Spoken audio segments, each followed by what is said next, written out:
कृषी विज्ञान केंद्र सांगवी रेल्वे यवतमाळ 2 आणि कृषी विभाग महाराष्ट्र शासन आपल्या गावात घेऊन आले आहेत खेत बचाव अभियान। पंतप्रधान माननीय नरेंद्र मोदी यांच्या संकल्पनेतून आणि केंद्रीय कृषी मंत्री माननीय शिवराज सिंह चौहान यांच्या मार्गदर्शक सूचनेनुसार 1 जून ते 30 जून 2026 या दरम्यान भारतामध्ये खेत बचाव अभियान राबविण्यात येत आहे। रासायनिक खतांचा आणि फवारणींच्या औषधांचा अतिरिक्त आणि असंतुलित वापर थांबवणं हा या अभियानाचा मुख्य उद्देश आहे।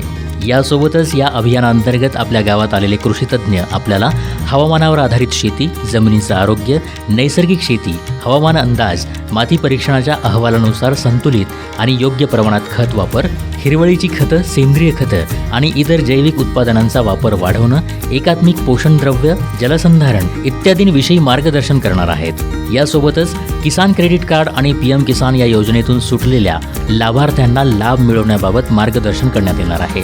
तेव्हा शेतकरी आणि गावकरी बंधूंनो, कृषी विज्ञान केंद्र सांगवी रेल्वे, कृषी विभाग महाराष्ट्र शासन हे आपल्या गावामध्ये खेत बचाव अभियान घेऊन आले आहेत। चला आपणही या अभियानात सहभागी होऊयात, तज्ज्ञांसोबत चर्चा करून प्रश्नांवर उत्तर मिळवूयात।